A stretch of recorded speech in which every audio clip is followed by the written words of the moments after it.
यमुनानगर में सीता अपने बेटे कुशल के साथ रहती थी। बेटे कुशल के बड़े हो जाने पर वो उसकी शादी पास ही के गांव की एक लड़की खुशी से करवा देती है। बहू, तू जैसी खूबसूरत बहू तो इस पूरी सोसाइटी में किसी की नहीं। बस अब तू इस घर की सारी जिम्मेदारी उठा ले तो मेरी चिंता खत्म। ये ले इस घर की चाबी, अब से ये तेरे हवाले।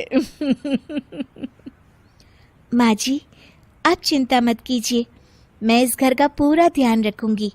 देखिएगा, आपको शिकायत करने का भी कोई मौका नहीं मिलेगा।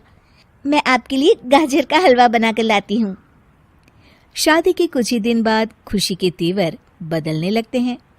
माँ जी, मैं आपसे कह देती हूँ, मैं इस घर की बहू हूँ, कोई नौकरानी नहीं जो हर समय आपकी बात मानूं। बहू, मैं तो बस ये कह रही थी कि तू हर समय फोन पर ये किससे बात करती रहती है। हर समय तेरा फोन बिजी आता है। ये बात कुशल को पसंद नहीं बेटा। हाँ हाँ, मेरी तो हर बात सबको बुरी ही लगती है। अब शादी को कई महीने बीत चुके हैं, मगर खुशी कभी भी खुश नहीं रह पाती और वो अपने पति और सास से भी हमेशा झगड़ती रहती है। असल में शादी से पहले उसका एक प्रेमी होता है, गोविंद। वो उससे आज भी छुप छुप कर मिलती है।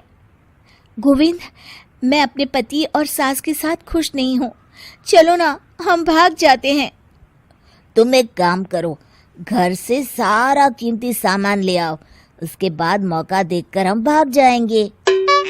खुशी के पति और सास उसे बहुत प्यार करते हैं, मगर खुशी फिर भी उन्हें धोखा देती है और धीरे धीरे अपने घर से कीमती सामान को चोरी करके गोविंद को देने लगती है।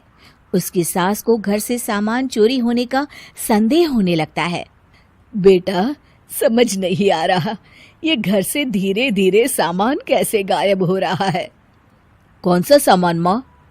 अरे वो चांदी के बर्तन जो मैंने बनवाए थे वो दिख नहीं रहे। यहीं कहीं होंगे माँ, आपकी बहू ढूंढ देगी।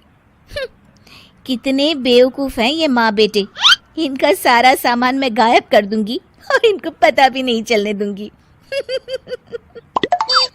और इस तरह से धीरे धीरे खुशी घर का सारा कीमती सामान चोरी करके गोविंद के पास रखवा देती है और कुछ महीनों बाद उनके पास बहुत कीमती सामान इकट्ठा हो जाता है और दोनों भागने की योजना बनाते हैं।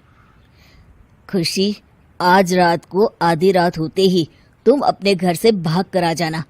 मैं गांव के पुराने बस स्टैंड पर तुम्हारा इंतजार करूंगा। ठीक है। खुशी अपने कपड़े और गहनों की पोटली बांधकर पुराने बस अड्डे पर पहुंच जाती है और देखती है कि वहां तो कोई भी नहीं है। खुशी कुछ घंटे वहीं खड़ी रहती है और फिर गोविंद के कमरे पर जाती है। वहां पर भी बड़ा सा ताला लगा होता है। हे भगवान, कहीं गोविंद मुझे धोखा देकर भाग तो नहीं गया? अब मैं क्या करूंगी? खुशी फूट फूट के रो रही होती है। तभी पीछे से उसका पति सारे गहनों की पोटली लेकर आ जाता है। आप यहाँ? हाँ, मैंने गोविंद को गांव छोड़ने से पहले पकड़ लिया था और ये सारे गहने भी उससे ले लिए। आपको सब पता था कि मैं आपको और माँ जी को धोखा दे रही थी? हाँ, मगर मुझे ये भी पता था कि गोविंद अच्छा इंसान नहीं है। अगर मैं तुमको समझाता तो तुम कभी नहीं समझ पाती, इसलिए मैं चाहता था कि तुम्हारी आंखें खुद खुले। मुझे माफ कर दीजिए। कोई बात नहीं खुशी, मगर हमेशा ये याद रखना कि तुम्हारे अपने कभी भी तुम्हें धोखा नहीं देंगे। माँ और मैं तुम्हें बहुत प्यार करते हैं और हम दोनों चाहते हैं कि खुशी खुशी खुशी हमारे घर रहे, क्योंकि तुम ही तो हमारी खुशी हो। हाँ, मैं आज के बाद आपको और माँ जी को कभी निराश नहीं करूंगी।